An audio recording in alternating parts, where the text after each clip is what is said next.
Good morning, good afternoon, good evening, depending on where you are. As you can see from the title of the video, I have questions. Not just for Mr. Naik, but also for scholars who promote and manufacture ideas within the concept, and also for laymen who consume. Hopefully I will get something interesting, and also hopefully you will like my video. I've decided to divide this video into 3 parts. The first one, which is this one, I will dedicate it to introduction, definition, and it will be as a prelude to the second part, which is going to be, more interesting. So, scientific miracles in the Quran. What is it? Where does it come from? And where does it lead? Cheers.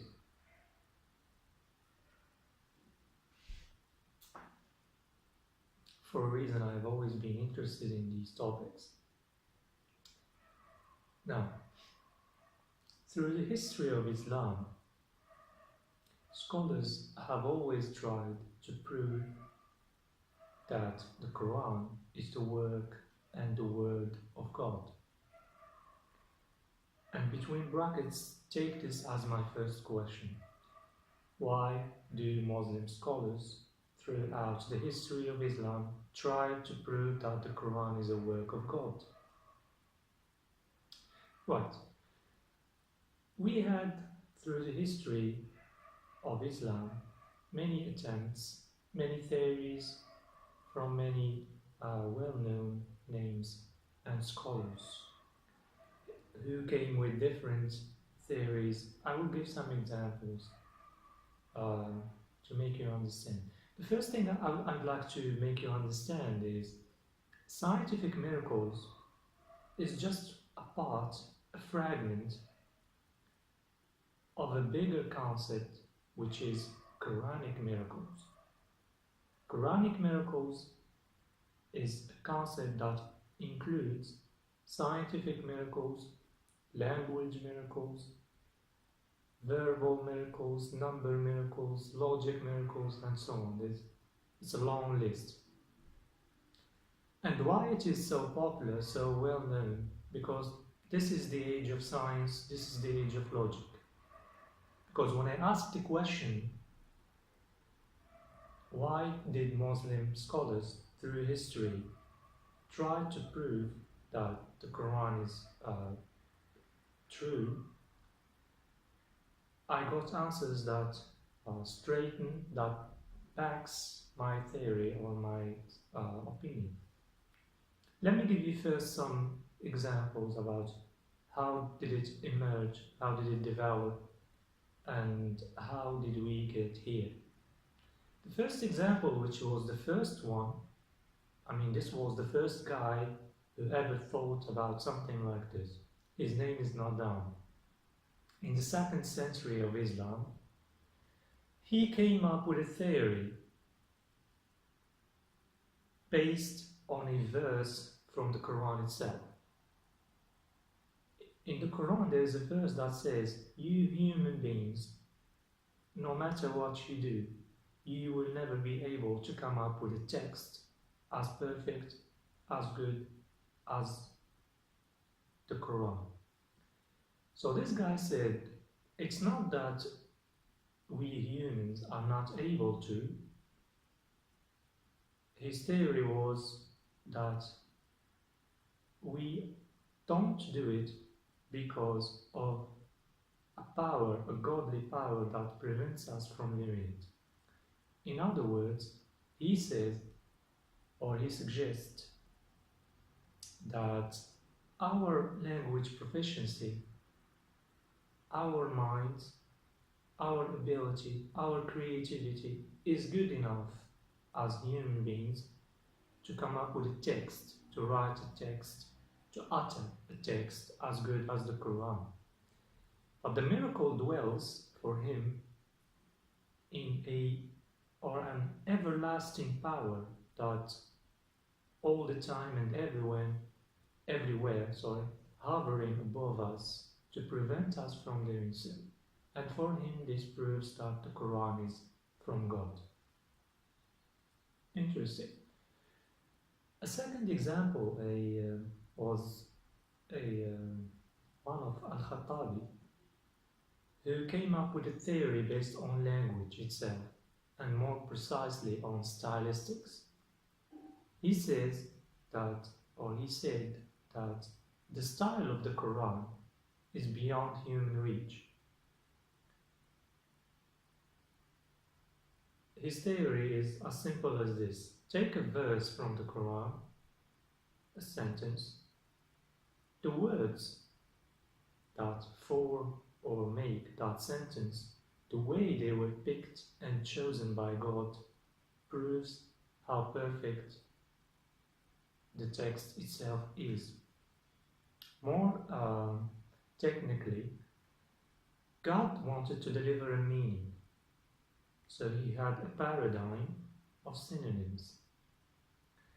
The way he picked, chosen, or foregrounded a certain term, a certain word from that paradigm and neglected or postponed the other synonyms from that same paradigm proves how the text is not human, proves how the text is godly, is holy, is perfect. That was Khattabi's theory. Thus, Quran is holy, Quran is from God. Right. I might add a third example, just because this guy, whose name is Baqillani, was the first guy who conducted the research mainly dedicated for this topic. I mean, he was the first one to write a book just for this matter.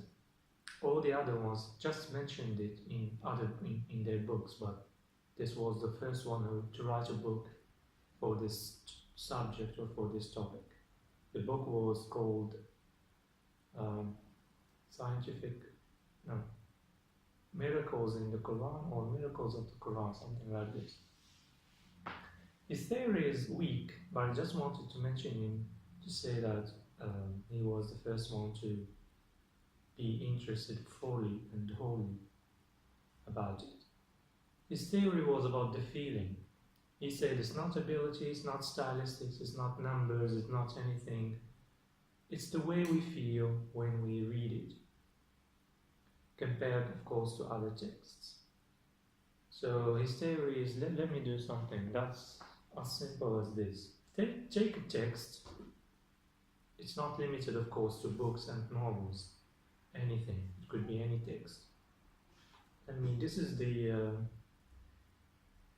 Twins by Saskia Sarginson. I like it. So let's take it for instance. Let's read something from here. I don't know. The obvious choice was a rock god. Our mother played the Doors obsessively. She looked at Jim Morrison's picture on the album cover and sighed. The only thing we knew about our father was that our mother met him at a festival in California. Bingo. It had to be Morrison. Ah, right. So this is where the two sisters are discussing who their father might be. But anyways, while reading this, I didn't feel a thing. According to Baqillani, he says that when you read Quran, when you open the Quran and start reading, you feel overwhelmed. You feel a certain energy flowing in your veins. You feel something in your chest. You feel certain power, etc. So that's for him what proves that the Quran is from God and was not written or uttered or performed by any powers, by any abilities that we humans possess. Right. his theory, it's not even a theory, it's so weak, it's beautiful, it's nice, but it's not based on anything really. The second thing, or after those examples, what I want to mention or to point at is, did you notice that all these examples I have given are based on language, and more precisely Arabic language? So when I asked, I said why, there is an answer here. Give me a minute. Yeah, it is because Arabs at that time were so interested in the mastery of language. Therefore, the perfection of the Quranic language makes it holy. So because to master Arabic language was something in or at that time, the way they consider that the Quran is so perfect, so well written, they say, okay, no one can do this, so it was for them a way to prove that it's God who said that. But excuse me. But anyways, this leads me to another question, because Arabs now do not even make 20% of Muslims. So when the Quran, if you translate the Quran to another language, English, French, be it any language, it loses the style of God for the style of the translator. The miracle feeling that you get because the arrangement of the Quran words is lost and is gone with Arabic. So once you go outside Arabic, all these miracles are gone with it. So what do we do for scholars is that they wanted to find something universal, not just limited to the Middle East or to the Arabs. They wanted to find something trusted by everybody. And what's this? It's science, it's logic, it's technology, etc.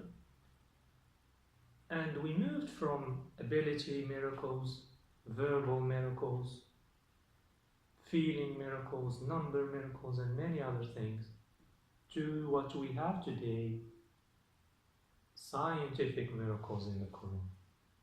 Because this is the age of science, the age of technology, the age of logic. So they were basing, they were relying on language at a time where language itself was important. Now, it's the age of science, the age of logic. So they rely on this to do the same thing. And this leads me to another question. Why do we need to prove that the Quran is right at first place? And this leads me to another question. Why anything written, books, speeches, videos, anything written is directed to Muslims themselves? So, I don't know, if you write a book, be it, okay, let's say then the title is Scientific Miracles in the Quran, and then you share what you have discovered with the readers. But the problem is that you find that it's dedicated, it's written for Muslims themselves. Because when you ask, why do you do this? Some people answer and say, we do it to prove that Islam is the true religion and to invite people to convert and be Muslims, because we show them the proof. But I've noticed that all these scholars, or most of them at least, they write books, they throw speeches for Muslims themselves. If you're already a Muslim, why do you need to be convinced or further convinced that the Quran is the work of God? Why do you applaud when you hear something that proves a discovery or anything that proves that the Quran is from God? Why do you feel happy about it? You already believe in this, you don't need this. So that's a question for the second part. The second part will be dedicated or about the feasibility of this theory, of this concept. I mean, what for? Why do we need it? Why do we do it? Why are we so interested in it? I think that's enough for a first part. The second part, as I said, would be about the feasibility. We would discuss why, and it would be mainly about scientific miracles of the Quran. I would discuss or suggest my opinion or my explanation to why we do it and for what purpose we do it. Is it for Muslims themselves, or is it really for others to convince them to join the Muslim faith? Thank you for watching. Please, if you have questions, answers to my questions, please leave a comment, and I'll see you next week. Cheers.